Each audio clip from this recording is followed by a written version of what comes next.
Leadership in groups is a multifaceted concept in social psychology, essential for understanding how individuals guide, influence, and inspire others within various settings. A quintessential example of impactful leadership is found in the life of Nelson Mandela, the anti-apartheid revolutionary who became South Africa's first black president. Mandela's journey is a testament to various leadership qualities: resilience, vision, empathy, and the ability to inspire change. Imprisoned for 27 years for his fight against apartheid, Mandela emerged not with bitterness, but with a message of reconciliation and a vision of a multiracial democracy. His leadership was characterized by his steadfast commitment to justice and equality, and his ability to unify and inspire a nation deeply divided by racial injustice. Mandela famously said, "Lead from the back and let others believe they are in front." Leadership theories in social psychology, trait theory of leadership. This theory, initially dominant in the early 20th century, posits that certain inherent personality traits make a good leader. Traits such as intelligence, self-confidence, determination, integrity, and sociability are often cited.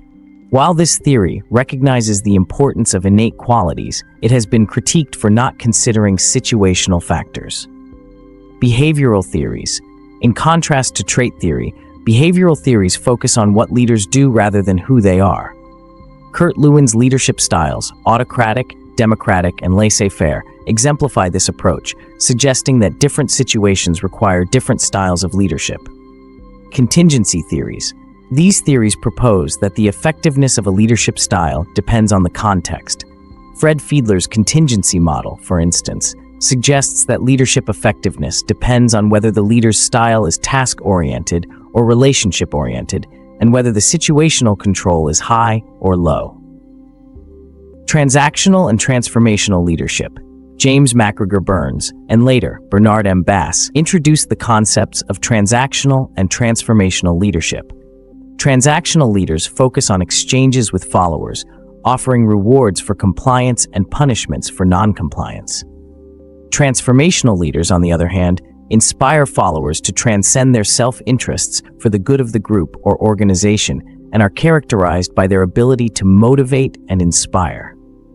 Servant leadership. Introduced by Robert K. Greenleaf, servant leadership focuses on leaders who prioritize the needs of their team members and help people develop and perform as highly as possible.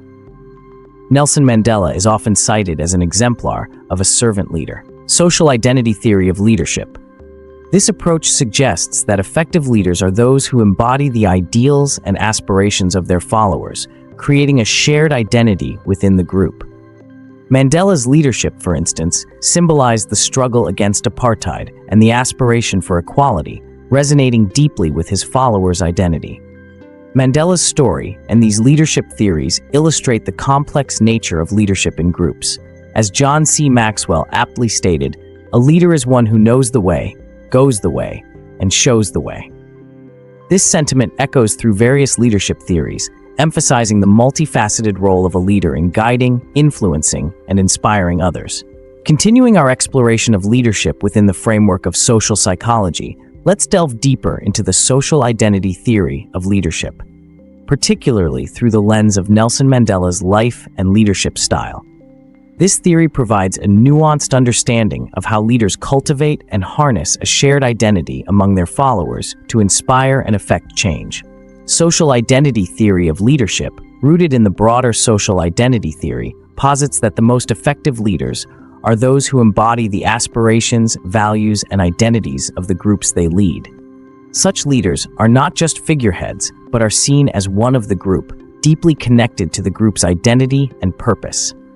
Nelson Mandela's life and leadership exemplify this theory.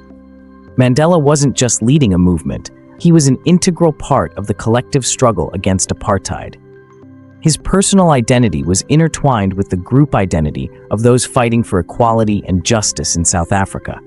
He understood and shared their aspirations, their suffering, and their hopes.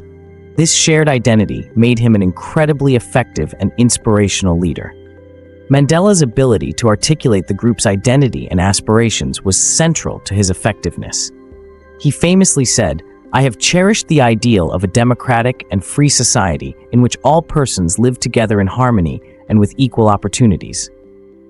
This vision resonated deeply with his followers, encapsulating their collective struggle and aspirations. Moreover, Mandela's leadership was marked by his embodiment of the values he advocated. His resilience, moral integrity, and commitment to equality and justice were not just admired, but were seen as the embodiment of the struggle against apartheid. He wasn't just leading a movement, he was the personification of the movement's ideals. Desmond Tutu, another South African Nobel laureate, described Mandela as being very much in the mold of a benevolent leader, like a father figure. This paternal depiction underlines how Mandela was perceived as an integral part of the social identity of his nation. Mandela's impact was also due to his ability to transform the group's identity. After his release from prison, his focus on reconciliation rather than retribution was instrumental in redefining the group identity from one of struggle against oppression to one striving for a united, democratic South Africa. His statement, "Forgiveness liberates the soul, it removes fear. That is why it is such a powerful weapon," was pivotal in this transformation. It showed a path forward, not just for a political movement, but for an entire nation's identity. In essence, Mandela's leadership was effective not just because of his personal charisma or strategic acumen, but because he embodied the identity, aspirations, and values of the group he led. He was, as Barack Obama said at Mandela's eulogy, a giant of history who moved a nation toward justice.